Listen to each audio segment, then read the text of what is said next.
नमस्कार, हमें है आपकी सेहत का ख्याल, इसलिए हर रोज लेकर आते हैं हम आपके लिए न्यूज 24 का खास प्रोग्राम संजीवनी। मैं हूं आपके साथ नम्रता शर्मा और मेरे साथ हैं जाने माने आयुर्वेदाचार्य डॉक्टर प्रताप चौहान। डॉक्टर चौहान, बहुत बहुत स्वागत है आपका। थैंक यू जी, नमस्कार। हड्डियां और दांत हो रहे हैं कमजोर, मांसपेशियों में रहने लगी है अकड़न, हर वक्त रहती है थकान और कमजोरी, तो हो जाएं सावधान, खतरनाक है विटामिन डी की कमी। डॉक्टर प्रताप चौहान के साथ देखें संजीवनी। विटामिन डी यानी सनशाइन विटामिन दूसरे कई जरूरी विटामिन और पोषक तत्वों की तरह हमारे शरीर के लिए बेहद जरूरी है। हड्डियां, दांत और मांसपेशियों को हेल्दी और स्ट्रांग रखने के लिए विटामिन डी की जरूरत होती है। इतनी सारी खूबियों के बावजूद ज्यादातर लोग विटामिन डी की जरूरत को नजरअंदाज कर देते हैं।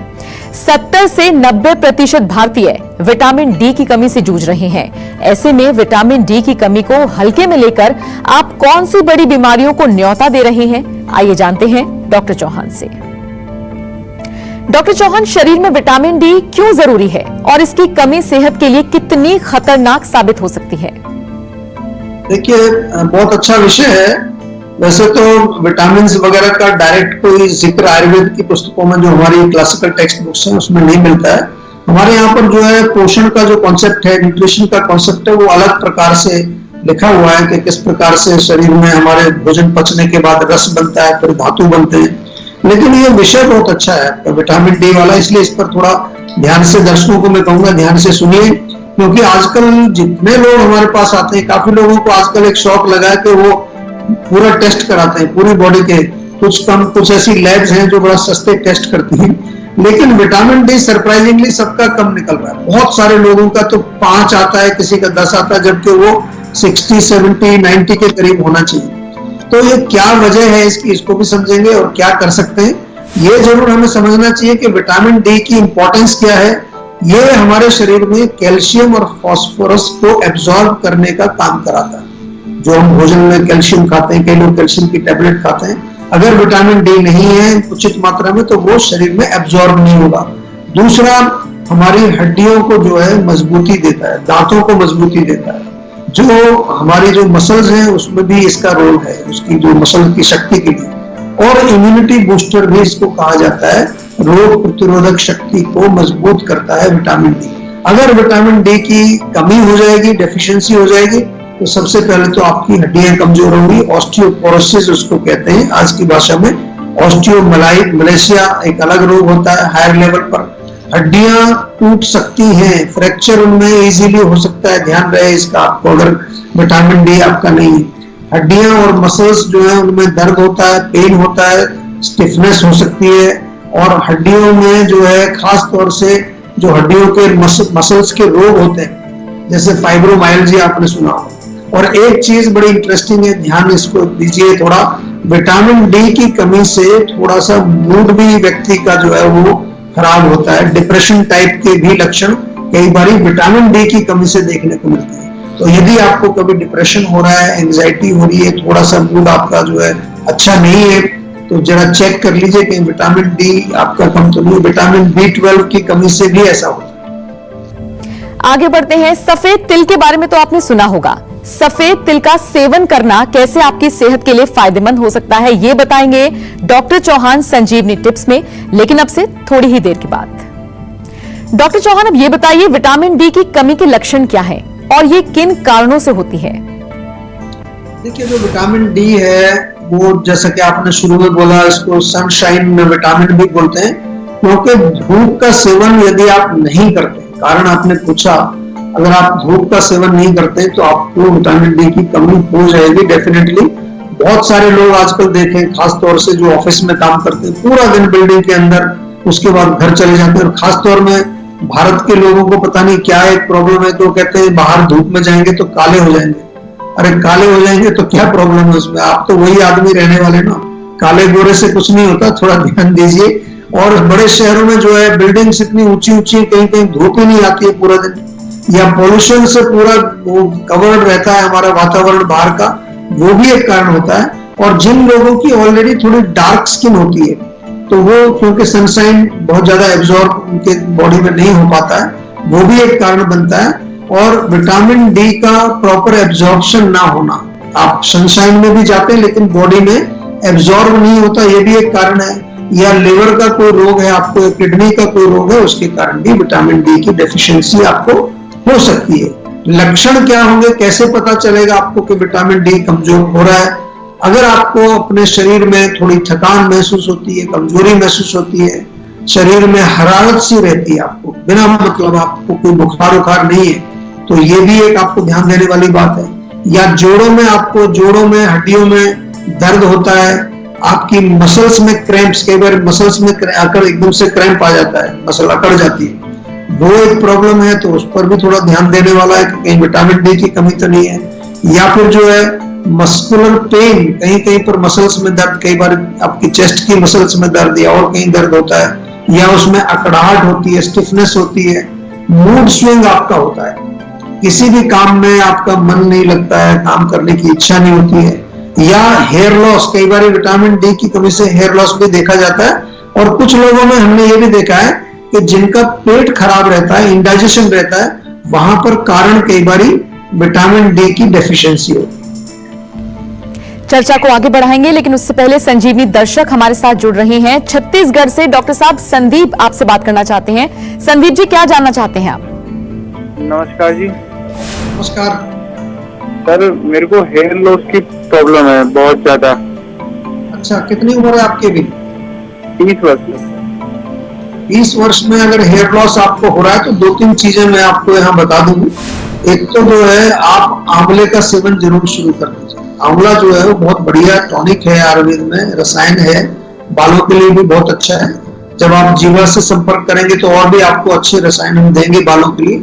लेकिन आंवला तो अभी आप ताजा आंवला या चूर्ण या पाउडर जो भी मिलता है उसका सेवन शुरू कर दीजिए। दूसरा, नियमित रूप से हेयर केयर करना चाहिए। हेयर केयर में कम से कम सप्ताह में 2-3 बार ऑयलिंग जरूर करिए। कई लोग कहते हैं जी तेल लगाते हैं तो बाल सारे गिर जाते हैं। जो जड़ जिसकी कमजोर होगी वो तो गिरने वाला है, उससे डरिए नहीं। आप ऑयलिंग करेंगे तो जड़ें मजबूत होंगी उसकी। और तीसरी चीज जो है, आपको कुछ इसका उपचार करना चाहिए। और उपचार आयुर्वेद में हम जैसा बताते हैं आपको कि आपसे बातचीत करके आपकी पूरी हिस्ट्री लेंगे, आपके और कोई रोग आपके नहीं है वो देख। कई बार थायराइड होता है लोगों को, थायराइड की वजह से हेयर लॉस हो रहा होता है, या कोई और बॉडी में किसी तरह की डेफिशिएंसी हो, उसके कारण आपका जो है हेयर लॉस हो सकता है। तो जो भी कारण है उस कारण को समझ करके और उसका उपचार आयुर्वेद में हम करते हैं। घबराने की जरूरत नहीं है। जीवा का सेहत का नंबर आपके पास होगा, वो जो आप डायल करें और हमारे डॉक्टर से विस्तार से बातचीत करें और अपने रोग का बिल्कुल आयुर्वेदिक तरीके से उपचार करिए। हेयर केयर के लिए बहुत सारी चीजें हमारे जीवन में है, तेल है, लेप है, हेयर टॉनिक है, टैबलेट्स हैं, कई तरह की चीजें आपको हम उपलब्ध कराएंगे। आगे बढ़ते हैं। सफेद तिल के बारे में तो आपने सुना होगा। सफेद तिल का सेवन करना कैसे आपकी सेहत के लिए फायदेमंद हो सकता है, ये बताएंगे डॉक्टर चौहान संजीवनी टिप्स में, लेकिन अब से थोड़ी ही देर के बाद। चलिए आगे बढ़ते हैं। डॉक्टर चौहान, ये बताइए ऐसी कौन सी 7 चीजें हैं जो विटामिन डी की कमी को दूर करेंगी, और किन चीजों के सेवन से हमें परहेज करना चाहिए ताकि विटामिन डी की कमी हो ही ना? देखिए, सबसे तो अच्छा सोर्स धूप का सेवन करना ही है। हर रोज कम से कम आधा घंटा धूप का सेवन करें। अगर आपको ज्यादा डर लगता है कि स्किन मेरी काली हो जाएगी तो थोड़ा सा हल्का सा कुछ आप ऐसी जगह बैठें जहां डायरेक्ट सनलाइट नहीं है। थोड़ा अपना चेहरा इधर करके बैठ सकते हैं, चेहरे पर कुछ थोड़ा सा कवर कर सकते हैं, लेकिन धूप जरूरी है आपके लिए। ये बहुत अच्छा सोर्स है। और अर्ली मॉर्निंग जब धूप बहुत तेज नहीं है उस समय छत पे जा सकते हैं, आंगन में बैठ सकते हैं, थोड़ा अपने कमरे की खिड़की खोल करके आप जो है धूप का सेवन जरूर करें। इसके अलावा जो चीजें हैं जो विटामिन डी आपको देती है, दूध का सेवन जरूर करिए। दही बहुत अच्छा सोर्स है, दही भी खाना चाहिए आपको रेगुलरली। दही या छाछ बना लीजिए उसका। पनीर जो है उसका सेवन करने से भी विटामिन डी आपको मिलेगा। संतरा जब आपको मिलता है, सीजनल संतरा खाइए। ऑरेंज का जूस, संतरे का जूस भी पी सकते हैं निकाल करके। और मशरूम जो होती है, खुम्बी जिसको बोलते हैं, मशरूम का सेवन करने से भी विटामिन डी आपको प्राप्त होगा। दलिया, जो कई प्रकार के आजकल ग्रेन्स होते हैं, दलिया है, मल्टीग्रेन है, ओट्स है, ये ग्रेन्स से भी आपको थोड़ा बहुत विटामिन डी मिलता है। और सोयाबीन या सोया प्रोडक्ट्स होते हैं, जैसे सोयाबीन की बड़ियां हैं या सोयाबीन से टोफू बनता है, कई तरह के प्रोडक्ट्स सोयाबीन से बनते हैं, उनका सेवन भी आप कर सकते हैं। परहेज का जहां तक है तो मैं एक ही बात कहूंगा कि जंक फूड यानी कि जिसमें पोषण ही नहीं है, केवल वो टेस्ट के लिए बना है, उसमें ना कोई न्यूट्रिशन है, ना विटामिन है, ना कोई मिनरल है, ना कुछ है उसका, तो जंक फूड ना खाएं। और साथ में ध्यान रहे कि ऐसे भोजनों का सेवन भी ना करें जिसमें बहुत ज्यादा केमिकल्स, प्रिजर्वेटिव जो आजकल डब्बे में बंद होकर चीजें आती हैं, पैकेट्स में आती है। और अपने चेहरे पर बहुत ज्यादा सनस्क्रीन ना लगाएं। लोग बाहर निकलते हैं, आजकल भारत में भी ये फैशन आ गया है, सनस्क्रीन लगाते हैं, तो आप अपने जो है त्वचा के ऊपर एक परत लगा रहे हैं जिससे आपकी सनलाइट अंदर जाएगी नहीं। तो ये भी जो है आपको परहेज करना है, थोड़ा सा जो है बाहर जाइए। अगर आपके अंदर से चीजें स्वस्थ हैं तो आपकी स्किन कभी काली नहीं पड़ेगी ऐसे। और थोड़ा बहुत प्रिकॉशन रखें, लेकिन इतना नहीं है कि पूरा आप बिल्कुल सूरज को अपना चेहरा दिखाई नहीं करें। सफेद तिल का सेवन करना कैसे आपकी सेहत के लिए फायदेमंद हो सकता है, ये बताएंगे डॉक्टर चौहान संजीवनी टिप्स में, लेकिन अब से थोड़ी ही देर के बाद। अब वक्त है आपके पसंदीदा सेगमेंट की, बारी है आज की संजीवनी की। डॉक्टर चौहान, आयुर्वेद में विटामिन डी की कमी को दूर करने के प्राकृतिक तरीके कौन से हैं? देखिए, प्राकृतिक तरीके तो सबसे पहले जैसे मैंने कहा, सनशाइन बहुत इंपॉर्टेंट है, सूरज की धूप बहुत इंपॉर्टेंट है। विशेष तौर पर जब देखें, विशेष तौर पर भारत एक ऐसा देश है जहां पर पूरा साल, पूरे वर्ष जो हमें सूरज की रोशनी अच्छी मिलती है। अब हम कई देशों में जाते हैं, स्कैंडिनेवियन, फिनलैंड और स्वीडन, और वहां तो सूरज दिखता ही नहीं है। यूरोपियन कंट्रीज में भी आप देखो तो ऑटम या जो सर्दी का मौसम होता है, बहुत थोड़ी सी देर के लिए सूरज निकलता है, और उसमें भी ठंड इतनी होती है, माइनस में टेम्परेचर के बाहर जा ही नहीं सकता। तो धूप का सेवन करना चाहिए, ये बहुत इंपॉर्टेंट है। और पौष्टिक आहार, धातु पोषण, आयुर्वेद की दृष्टि से हम देखें तो ऐसे भोजनों का सेवन करें जो हमारे शरीर में, खासतौर से चिकनाई, क्योंकि ये फैट सोल्यूबल है, ये जो विटामिन, तो फैट सोल्यूबल का मतलब होता है जो फैट के अंदर घुल जाते हैं। कुछ वाटर सोल्यूबल होते हैं विटामिन, कुछ फैट सोल्यूबल होते हैं। तो घी का सेवन करिए, मक्खन का सेवन करिए, थोड़ा सा oil, again according to your digestive fire. ऐसा नहीं हो कि आपको अपच हो जाए, इतना ज्यादा घी नहीं खाना है। और पालक और हरी सब्जियां वगैरह आपको सेवन करना चाहिए। आयुर्वेद में जो है आहार के अतिरिक्त हम लाइफस्टाइल की बात जरूर करते हैं। बहुत सारे लोगों का जो लाइफस्टाइल है आजकल बिल्कुल उल्टा पुल्टा हो गया है। रात को लोग 2 बजे तक नहीं सोते, कुछ लोग 3 बजे सोते हैं, 12 बजे से पहले तो कोई सोता ही नहीं है। तो ये भी हमारे शरीर में हमारे जो पोषण को नष्ट करने का है। रात को 10 बजे तक सो जाना चाहिए, सुबह जल्दी उठिए, और प्रॉपर जो हमारी दिनचर्या है उसका पालन करना चाहिए। अब तो नोबेल प्राइज भी मिल गया है सर्काडियन रिदम के ऊपर। सर्काडियन रिदम का उन्होंने कहा कि ये हमारे बॉडी के लिए मेंटेन रखना बहुत जरूरी है। और पंचकर्म जरूर हमें करना चाहिए, खास तौर से अगर आपके पाचन की प्रॉब्लम है और विटामिन डी वाली चीजें आप खा भी रहे हैं लेकिन वो एब्जॉर्ब नहीं हो रहा है, तो अग्नि की चिकित्सा करनी है और पंचकर्म चिकित्सा आपको करानी चाहिए। और लास्टली एक चीज और मैं बताना चाहूंगा कि आयुर्वेद के अंदर जो रसायन औषधियां, बहुत सारी ऐसी औषधियां हैं जो हमारे शरीर में धातुओं को पोषित करती हैं। और इसमें एक प्रकार का धातु जो है वो हमारा अस्थि धातु, बोन्स भी हमारी इसमें आती है। 7 धातुओं में से एक अस्थि धातु है। और रसायन सेवन आपको करना चाहिए। कौन सा रसायन लेना है उसके लिए आप सेहत का नंबर डायल करिए, हमारे डॉक्टर से बातचीत करिए। वक्त तो चला है अब संजीवनी टिप्स का। डॉक्टर चौहान, सफेद तिल कैसे खाना है फायदेमंद, ये बताइए।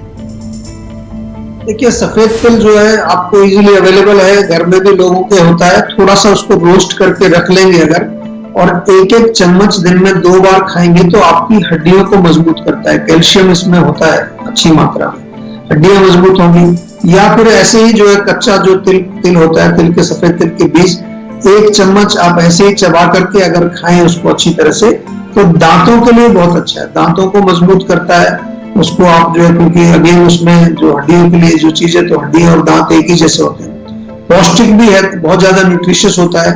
आप सफेद तिल को हल्का सा रोस्ट करके उसमें गुड़ मिला करके उसके लड्डू बना लीजिए। सफेद तिल के लड्डू बनते हैं, वो पौष्टिक हैं, बालों के लिए बहुत हितकारी। ऐसे अगर तिल का सेवन करेंगे तो आपके बाल भी मजबूत होते हैं और मानसिक दुर्बलता को भी दूर करता है।